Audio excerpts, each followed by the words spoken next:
Hello friends, तर स्वागत आहे तुमचं आपल्या या यूट्यूब चॅनलवरती. चॅनलवर नवीन असाल तर चॅनलला सबस्क्राईब करा आणि अशाच नवनवीन अपडेट्स पाहत राहा. पायाखालची जमीन घसरती. हे हे काय खोटं आहे हे सगळं. शिवांशी तिला रागातच बोलली. असंच तुला वाटतंय, पण हे सगळं खरं आहे. धीरजचं फक्त माझ्यावर प्रेम आहे. तो फक्त त्याच्या घरातल्यांसाठी तुझ्याशी नीट वागतोय, पण त्याच्या स्वीटहार्टसाठी जास्त करून. मायरा म्हणते, तुला काय वाटतं, तू मला असले फोटो दाखवले तर मी विश्वास ठेवेन? अजिबात नाही. माझा त्याच्यावर पूर्ण विश्वास आहे, कळलं? शिवांशी पुन्हा रागात म्हणते. हां, धीरज तुला मूर्ख बनवत आहे आणि तू बनतेस. बघ हा फोटो त्या दिवशीचा फोटो आहे, जेव्हा तुम्ही मॉलमध्ये फिरायला आला होतात. तुम्हाला सोडून तो माझ्याजवळ आला होता. त्याने मला मिठी मारली होती. बघ डेट, बघ कपडे, बघ. मायरा म्हणते, त्या दिवशी जेव्हा मायराने धीरजला मिठी मारली होती तेव्हा निखिलने फोटो काढला होता आणि त्याचाच ती आता फायदा घेत होती. हो, हे फोटो तर त्याच दिवशीचे आहेत. म्हणजे आम्हाला आईस्क्रीम खायला सांगून हे हिला भेटायला आले होते का? मनातल्या मनात विचार करत होती शिवांशी. कुठे हरवलीस, कळलं तुला? तो फक्त तुझ्याशी नाटक करत होता. त्याचं अजून पण माझ्यावर प्रेम आहे, मायरा म्हणते. शिवांशी सगळ्यांसोबत बाहेर येऊन बसली, पण मायराचे शब्द काही केल्या तिच्या कानातून जात नव्हते. Madam, madam. निया तिला आवाज देते. हां, बोल ना, काय झालं? केस मागे घेत म्हणते.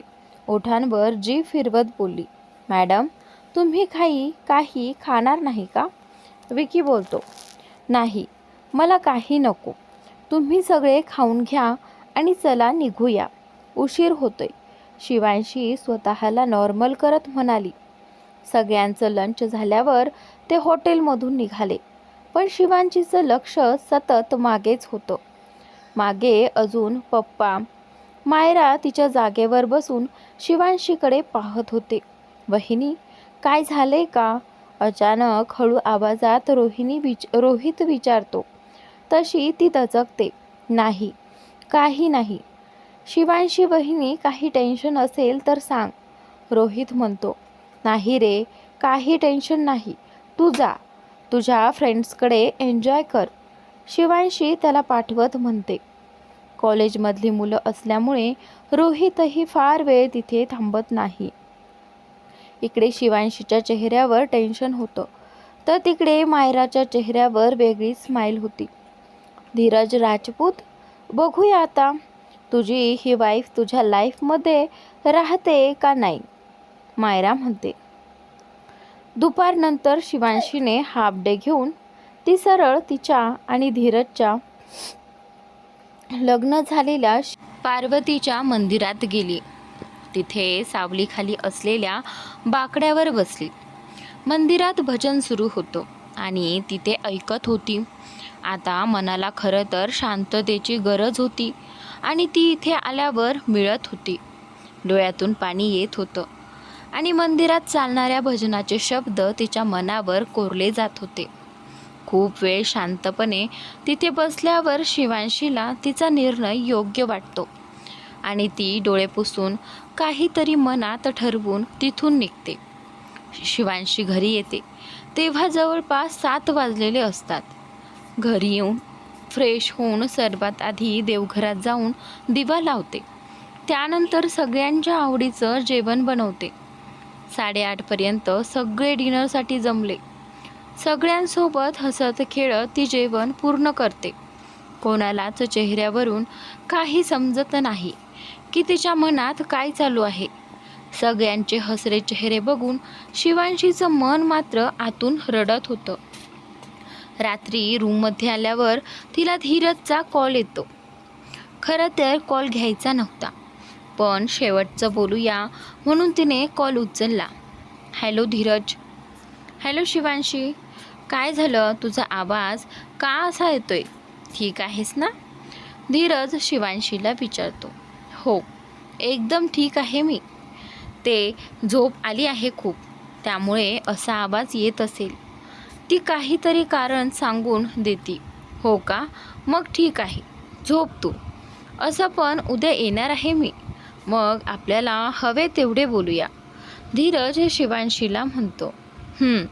Good night. शिवांशी म्हणते की गुड नाईट. म्हणत शिवांशी कॉल कट करते. काय झालं आहे आज हिला? रोज तर बोलण्यासाठी धडपडत असते आणि आज लगेच कॉल ठेवायला सांगते. पण कंटाळली असेल दिवसभर कॉलेजमधल्या मुलांना कंट्रोल करत. त्यात असेल एवढूसं, कोण ऐकतं असेल हिचं. माझं ते एवढूसं पिल्लू, जाऊ दे, झोपू दे तिला. उद्या गेल्यावर सगळ्या गोष्टीचा बदला घेईन. गालात हसत धीरज स्वतःशी बोलतो. धीरजचा फोन ठेवताच शिवांशी टेबलावर ठेवलेला धीरजचा फोटो उराशी घट्ट आवळून रडत बसते. मी कुठे चुकले? माझ्या प्रेमात काय कमी होते? मला काहीच कळलं नाही. काय करू मी? फोटोवर हा हात फिरवत ती बडबडत असते. तेवढ्यात तिच्या फोनवर एक नोटिफिकेशन येतं. ती उघडून बघते तर मायराने धीरज आणि तिचे सकाळी दाखवलेले फोटो पाठवलेले असतात. त्याच्यासोबत अजून काही फोटो आणि खाली लिहिलं असतं, आम्ही दोघं एकत्रच खूप छान दिसतो. ते फोटो बघून शिवांशीला अधिकच रडू येतं. डोळे पुसत ती उठते, स्वतःची बॅग भरते. रात्रभर धीरजचा फोटो जवळ घेऊन जागी असते. झोप लागलेली नसते तिला. सकाळी लवकर उठून अंघोळ करून देवपूजा करते. सगळ्यांच्या आवडीचा नाश्ता तयार करते आणि स्वतःची बॅग घेऊन घराकडे शेवटचं बघून त्या घरातून निघूनही जाते.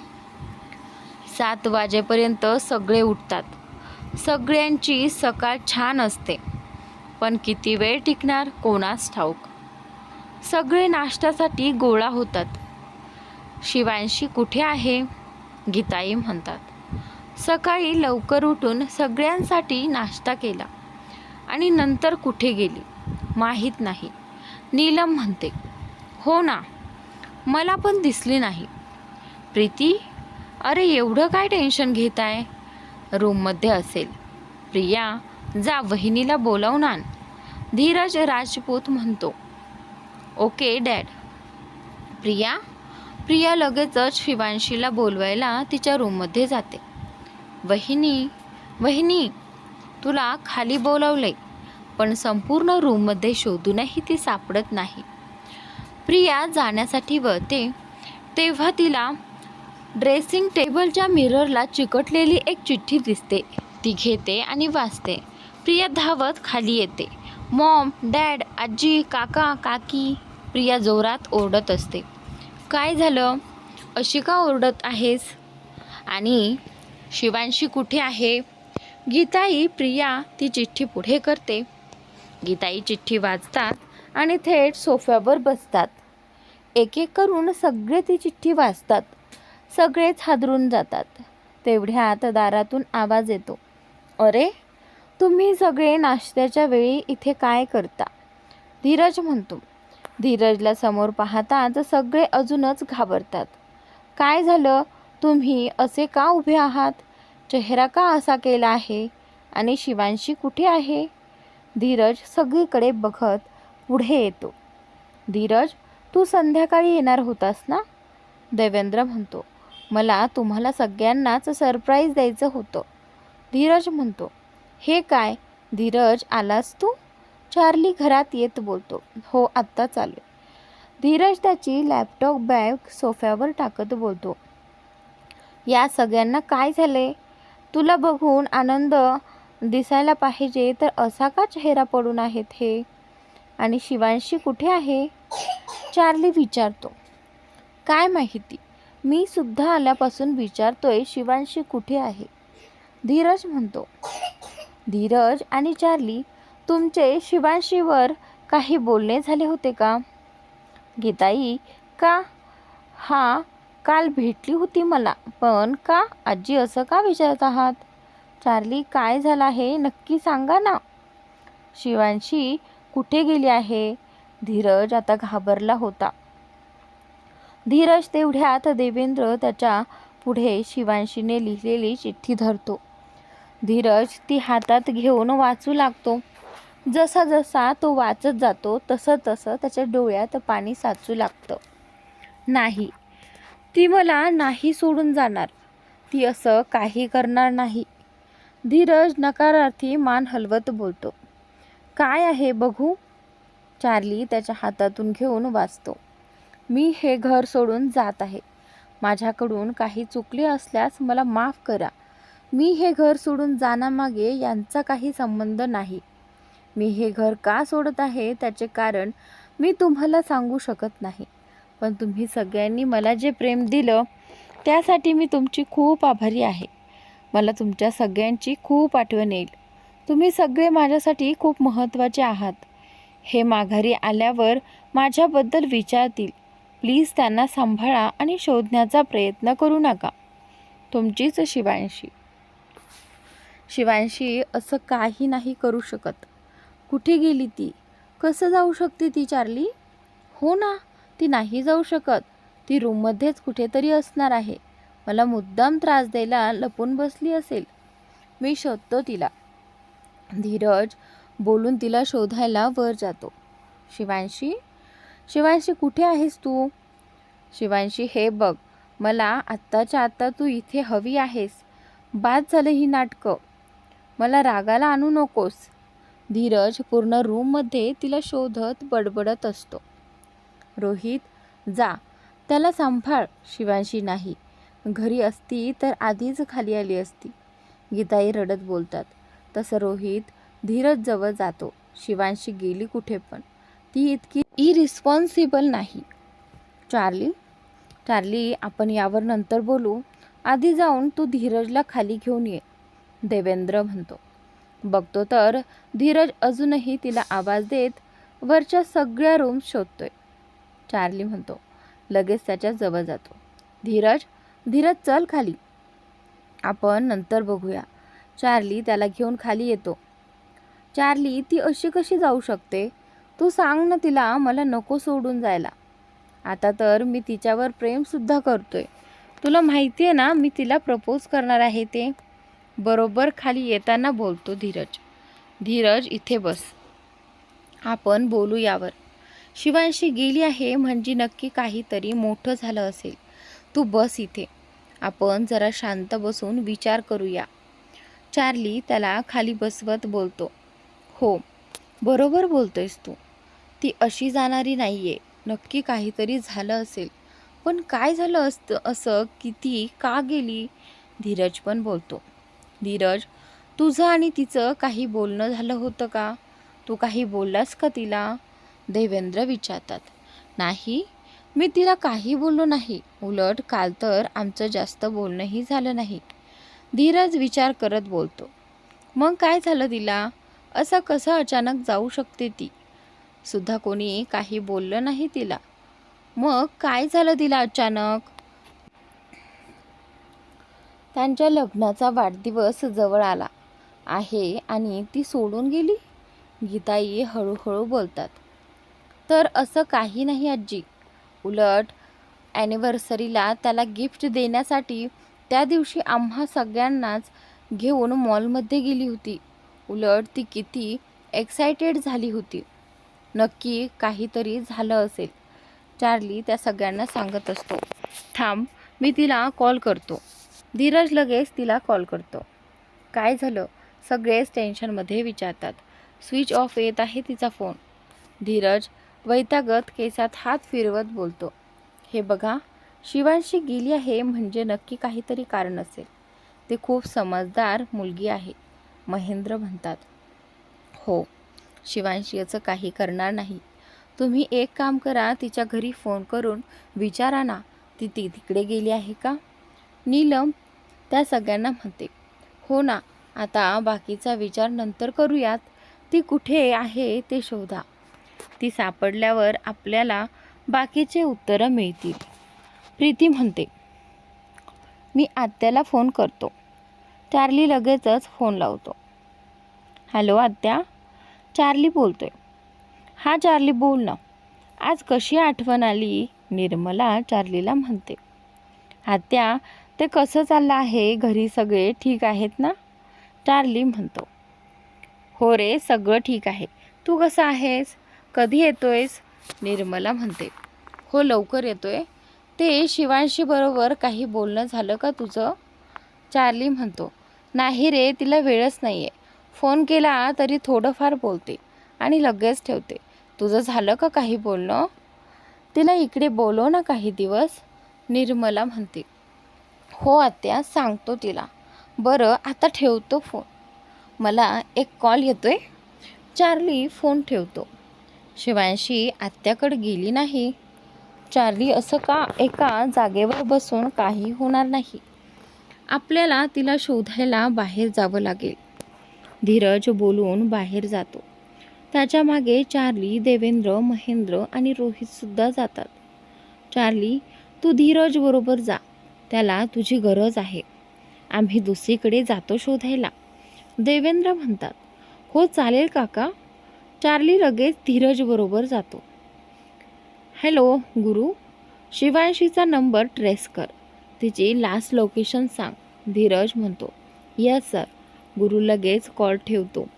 धीरज, आता आपण कुठे जातोय? चार्लीला म्हणतो. तर तिच्या कॉलेजच्या साईडला, तिला शोधायला, धीरज बोलतो आणि कार कॉलेज साईडकडे घेतो. सर, शिवांशी मॅडमच्या फोनचं लास्ट लोकेशन राजपूत मॅन्शन होतं, गुरु म्हणतो. ओके. धीरज बोलून लगेच फोन ठेवतो. पूर्ण दिवस ते शिवांशीला शोधत असतात, पण कोणीच तिला सापडत नाही. सगळे वैतागून परत घरी येतात. धीरज घरी यायला नकार देतो, पण चार्ली त्याला जबरदस्तीने घेऊन येतो. चार्ली, मला का घेऊन आलास तू? मला शिवांशीला शोधायचं आहे. कुठे गेली असेल, कशी असेल, काय माहिती, धीरज म्हणतो. धीरज, जरा शांत डोक्याने विचार कर. नक्कीच काहीतरी घडलंय. फक्त शांत राहा, मग आपल्याला सगळे उत्तरं सापडतील, गीताई म्हणतात. हो धीरज, आता काहीतरी खाऊन घे आणि जरा शांत बसून विचार कर, देवेंद्र तिथे म्हणतात. आणि त्याचनंतर मात्र इकडे आता पुढे सगळी जेवायला बसतात. कोणाला जेव वाटत नव्हतं, पण जबरदस्ती सगळे खातात. धीरजलाही जेव वाटत नव्हतं, पण शिवांशीची शपथ दिल्यामुळे धीरज 4 घास खातो आणि गार्डनमध्ये जाऊन जरा शांत बसून विचार करतो. चार्ली पण त्याच्या बाजूला जाऊन बसतो. चार्ली, कुठे गेली असेल शिवांशी? मी तिला किती शोधत आहे आणि तरी ती समोर येईना.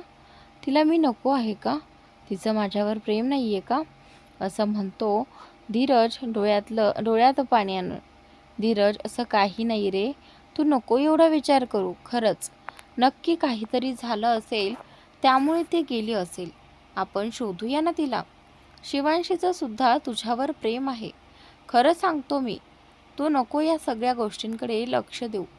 फक्त शिवांशीला कसं शोधता येईल त्याचा विचार कर, चार्ली म्हणतो. चार्ली, पण मी सगळीकडे शोधलं आहे तिला. तू सुद्धा होतास माझ्याबरोबर. कुठेच नाही भेटली ती. ती हे शहर सोडून तर गेली नसेल ना? पण ती का जाईल? तिला त्रास होईल असं कोणी वागलं नाही रे, धीरज म्हणतो. हेच तर कारण शोधायचं आहे धीरज. कधीपासून सांगतोय मी तुला. आपल्याला आधी कारण शोधावं लागेल, तेव्हा कळेल आपल्याला शिवांशी नक्की कुठे आहे ते, चार्ली म्हणतो. कुठे गेली असेल शिवांशी? असं अचानक काय झालं? म्हणत रडत बोलतात गीताई, डोक्याला हात लावत.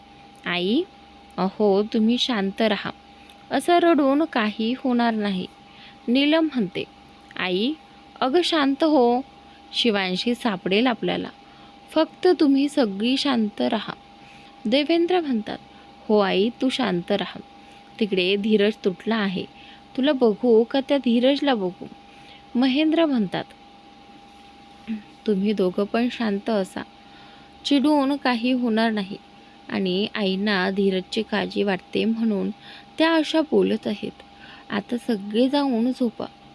आपण यावेळी या विषयावर बोलू नंतर. नीलम होताई बरोबर बोलतायत. सगळ्यांनी जाऊन झोपा आता. सगळेच थकले आहेत आता. आरामाची गरज आहे. प्रीती म्हणते. सगळ्यांनी जाऊन आराम करा. रोहित, प्रिया आणि रिया झोपली आहेत का? देवेंद्र म्हणतात. हो, त्यांना आम्ही झोपायला पाठवलंय. नीलम म्हणते. ठीक आहे, आता तुम्ही सगळ्यांनी पण झोपा. धीरज चार्लीला म्हणतो. तुम्ही सगळे जा. असं म्हणून देवेंद्र जबरदस्ती सगळ्यांना झोपायला पाठवतो आणि स्वतःच सोफ्यावर बसून धीरजची वाट पाहत राहतो. चार्ली, आरुषीला कॉल कर आणि तिला काही माहीत आहे का ते विचार. धीरज म्हणतो. हो, माझ्या कसं लक्षात आलं नाही. ती 1 मिनिट थांब, मी आरुषीला कॉल करते. असं बोलून चार्ली आरुषीला कॉल करतो. हॅलो चार्ली, बोल ना आरुषी. आरुषी, मी काय सांगतोय ते ऐक. शिवांशी कुठेतरी गेली आहे. तिने चिठ्ठी लिहिली आहे की ती घर सोडून जात आहे, पण त्यात तिने लिहिलेलं नाही आहे. तुला माहिती आहे का ती कुठे आहे? चार्ली म्हणतो. काय? शिवांशी कुठे गेली आहे? ती अशी कशी घर सोडून जाऊ शकते? आरुषी, आरुषी हे बघ, तुला माहीत असेल शिवांशी कुठे आहे तर प्लीज सांग, प्लीज सांग. तिच्याशिवाय नाही राहू शकत ग मी. धीरज म्हणतो. जिजू, खरंच मला माहीत नाही आहे शिवांशी कुठे गेली आहे ते. मला आता चार्ली बोलला तेव्हा कळलं. आरुषी हे बघ, आरुषी, या 2-3 दिवसात काही झालं होतं का? म्हणजे शिवांशीच्या बोलण्यावरून असं वाटत होतं का ती तणावात आहे किंवा तिला कशाचा त्रास होत आहे? चार्ली म्हणतो. नाही, माझं आणि तिचं बोलणं झालं त्यावर तर मला काहीच वाटलं नाही. उलट ती खूप खुश होती. आरुषी, बरं ठीक आहे, मी तुला सकाळी कॉल करतो. आत्याला यातलं काही सांगू नको. चार्ली म्हणतो. चार्ली, शिवांशी कुठे गेली आहे? आरुषी त्याला विचारते. तू नको काळजी करू, तिला उद्यापर्यंत शोधू आम्ही. तू शांत राहा आता आणि टेन्शन घेऊ नकोस. चार्ली आरुषीला म्हणतो. आरुषी म्हणते. आता काय करायचं चार्ली? धीरज, आपण अमयला फोन करून बघूया, कारण कॉलेजमध्ये त्याच्याबरोबरच असते ती. चार्ली बोलेपर्यंत धीरज अमयला कॉलही लावतो आणि त्याच्यानंतर हॅलो जीजू बोला. अमय नुकतंच त्याच्या ईशाला झोपून आला होता. अमय, शिवांशी कुठे आहे माहीत आहे का तुला? माहीत असेल तर प्लीज सांग मला. धीरज अगदी व्याकुळ होऊन बोलतो. काय बोलता आहात तुम्ही? आणि शिवांशी कुठे आहे म्हणजे? ती घरी असेल ना तुमच्याबरोबर? अमय गोंधळून बोलतो. नाही, ती घरी नाही आहे. सकाळीच ती घर सोडून गेली आहे. कुठे गेली, का गेली, काहीच माहिती नाही आहे. चार्ली म्हणतो. म्हणजे ती घर सोडून गेली? पण का? काय झालं? अमय त्यालाच प्रश्न विचारू लागतो. अमय, अरे सकाळी तिला शोधायला प्रिया रूममध्ये गेली तेव्हा चार्ली त्याला सगळं काही सांगतो. धीरज बोलण्याच्या मनस्थितीतही नसतो. त्याच्यानंतर काय एवढं सगळं झालं? अमय, अमय प्लीज, तुला माहीत असेल शिवांशी कुठे आहे ते सांग. धीरज, जीजू, खरंच मला माहीत नाही आहे. आज ती कॉलेजला सुद्धा आली नव्हती. अमय, अमय मला सांग, या 2-3 दिवसात शिवांशी बरोबर बोलताना तुला काही वेगळं जाणवलं का? म्हणजे तिच्या बोलण्यातून, वागण्यातून काही समजलं का? काही गोष्टी खटकली असेल किंवा तिला राग आला असेल? चार्ली अमयला विचारतो. नाही चार्ली, असं काही नाही आहे. म्हणजे मला तरी असं काही वाटलं नाही आहे. ती उलट खुश होती. अमयही असंच म्हणतो. ठीक आहे अमय, आम्ही बघतो. तुला काही माहिती मिळाली तर सांग. चार्ली त्यालाही विचारतो. तो बोलतो की हो ठीक आहे अमय. चार्ली, आता काय करायचं? कुठे आहे ती? कसं शोधायचं तिला? धीरज केसात हात फिरवत वैतागतच बोलतो. धीरज, आता जाऊन आराम कर. सकाळपासून बाहेर आहेस. शिवांशीला शोधण्याच्या नादात स्वतःची तब्येत खराब करून घेऊ नकोस. तुझी तब्येत बिघडली तर शिवांशीला कसं शोधणार? त्यामुळे तू जाऊन आराम कर. चार्ली, चार्ली ती कुठे आहे, कशी आहे तिने काही खाल्लं असेल का नाही काहीच कळत नाही. आणि तू बोलतोयस मी आराम कर म्हणे. कसा करू? धीरज विचारतो. धीरज, ती जिथे असेल तिथे ठीक असेल. स्वतःच्या प्रेमावर विश्वास ठेव. तुझं जर तिच्यावर खरं प्रेम असेल ना तर नक्की ती तुझ्या आयुष्यात परत येईल. फक्त थोडं थांब. शिवांशी कुठेच नाही गेली. ती इथेच आहे तुझ्याच जवळ. फक्त शांत डोक्याने विचार कर. आणि शांत डोक्याने विचार करण्यासाठी तुला थोड्या आरामाची गरज आहे. धीरज हे ऐकताच देवेंद्र म्हणजेच राजपूत कधीपासून त्यांचं बोलणं ऐकत होते आणि शेवटी ते त्याला समजवायला पुढे येतात. आयुष्यात आधीच जवळच्या व्यक्तींना गमावलं आहे. आता अजून नाही कोणाला गमवायचं. मला शिवांशी हवी आहे डॅड. ती पाहिजेच मला. धीरज रडत त्यांना मिठी मारत बोलतो. धीरज, शिवांशी कुठे नाही जाणार. ती तुझ्या आयुष्यात परत येणारच. पण सध्या तुला स्वतःच्या तब्येतीकडे लक्ष द्यावं लागेल. देवेंद्र म्हणतात. त्याला कसं तरी समजावून रूममध्ये पाठवतात. चार्लीसुद्धा आज राजपूत मेन्शनमध्ये थांबतो. धीरज रूममध्ये आला तरी त्याला शिवांशीची आठवण येतच होती. रूममध्ये प्रत्येक जागी त्याला तिचा भास होत होता. त्याला रूममध्ये थांबवतच नव्हतं म्हणून तो सरळ बाल्कनीत गेला. तिथेही 3 सजवलेल्या बाल्कनीत तिच्या सहवासाचा सगळा भास होत होता. तिथेच सोफ्यावर बसून तो फोनमध्ये तिथे तिचे काढलेले फोटो बघत असतो.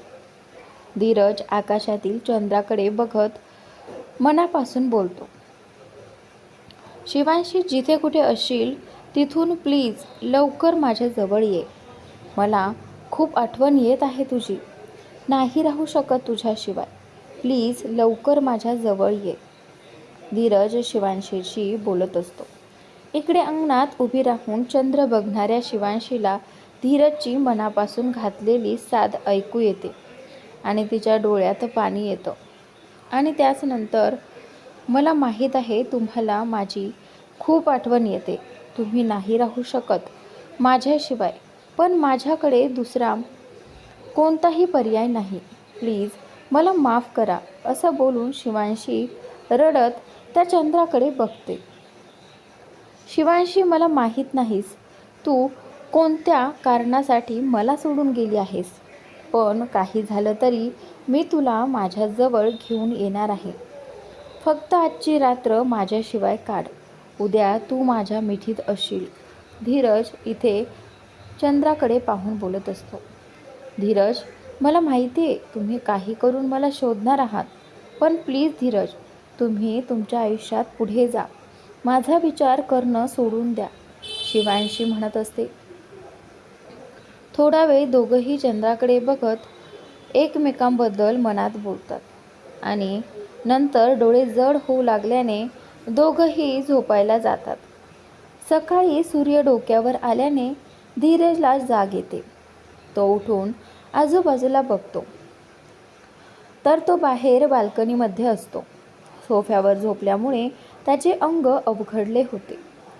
त्यामुळे उठल्या उठल्या तो अंग मोडतो आणि लगेच त्याला शिवांशीची आठवण येते. तसा तो रूममध्ये येऊन फ्रेश होऊन निघत असतो. इतक्यात त्याच्या रूममध्ये चार्ली आणि रोहित येतात. धीरज, काय झालं?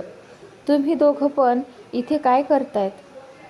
धीरज त्या दोघांना विचारतो. चार्ली म्हणतो, धीरज, रोहितला तुला काही सांगायचं आहे. तर धीरज म्हणतो, मला काही ऐकायचं नाही. प्लीज तुम्ही सगळे जा इथून. मला शिवांशीला शोधायला जायचं आहे. तर चार्ली धीरजला म्हणतो, धीरज, शिवांशीबद्दलच तुला बोलायचं आहे. धीरज म्हणतो, काय? बोल. शिवांशीबद्दल काय? चार्ली म्हणतो, हे बघ, इथे बस. मला अमयचा सुद्धा कॉल आला होता.